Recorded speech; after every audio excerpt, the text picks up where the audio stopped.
What's going on, guys? This is Moonchild, a dude no way, and today, Bungie announced they're removing Quickdraw from aggressive frame shotguns. This archetype of shotty has been on top of the meta for years now, and Quickdraw is what made them so competitive. But with that off the table, that begs the question, what is the next best shotgun? In this video, we're gonna go over a bunch of weapon stats, and by the end, you'll know the name of your new best buddy and where you can go to farm a god roll. First on our list is the Astral Horizon. Astral clocks in at 32 range, which is 3 points higher than Felwinter's Lie. If you decide after the patch that you still want to roll with an aggressive frame shotty, this is a fantastic option. But if you're not using it with an exotic that boosts your handling like Dragon Shadow or Ophidian Aspect, this thing is going to feel like a pile of bricks in your hands. With a 35 handling, Astral is going to be a slow, heavy beast, something akin to the Legend of Acrius. It's definitely still going to get you those deep range one-hit kills, but the trade-off for that is speed. Without a handling exotic, you're going to have to go into engagements with this shotty already out, because if you're forced to switch mid-gunfights, you're probably going to wind up dead. Astral can drop with the perks Killing Wind and Celerity though, both of those buff handling in certain situations. In my opinion, Killing Wind is now the perk to look out for, so if you get that roll, make sure you hang on to it. This shotgun definitely has a place. It already lost Quickdraw, so the people who use it probably have already adapted. But is it the new king? Not by a long shot.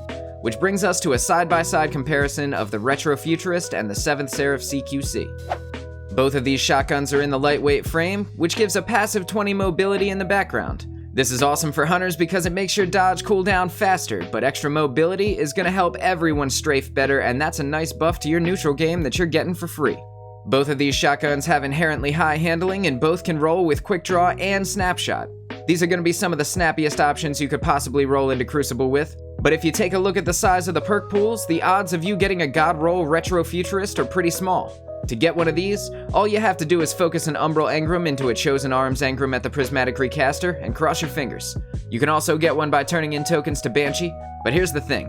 There are multiple weapons in this loot pool, and with a perk selection this large, you're really rolling the dice. You might get a god roll, or you might turn in thousands of Umbrals and tokens and never see a drop worth keeping. Compare that to the 7th Seraph CQC, which has 2 less perks on the final node, and you're looking at a much easier to obtain god roll. CQC has a higher range and handling than Retrofuturist, and you can snag one in literally any activity.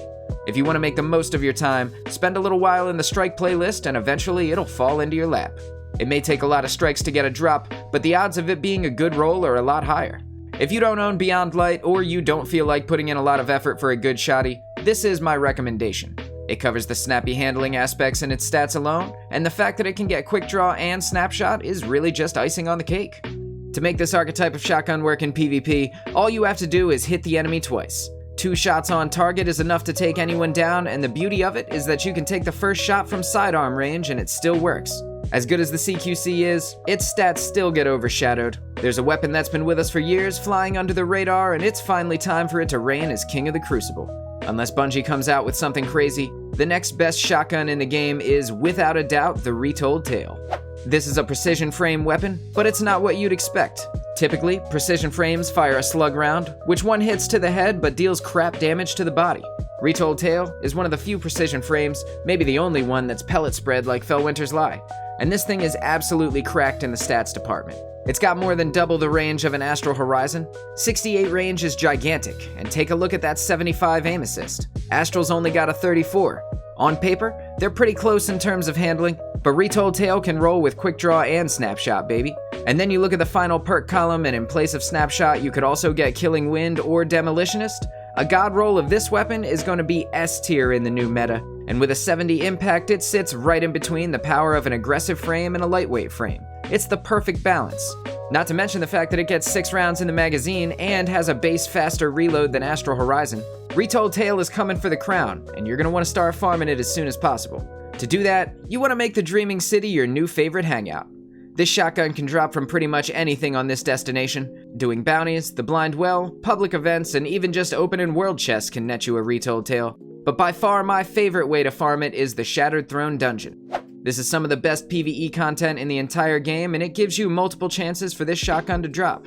Things are going to get shaken up in the Crucible next season, and having a great shotgun isn't all you're going to need.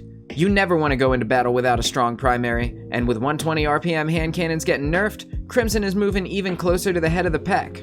It's a top tier weapon, And to learn how to use it effectively in PvP, click the card on the right and I'll break down some tactics that'll help you make Shaq scream. Thanks for watching. I am Moonchild of Dude No Way, and I will see you in the next video.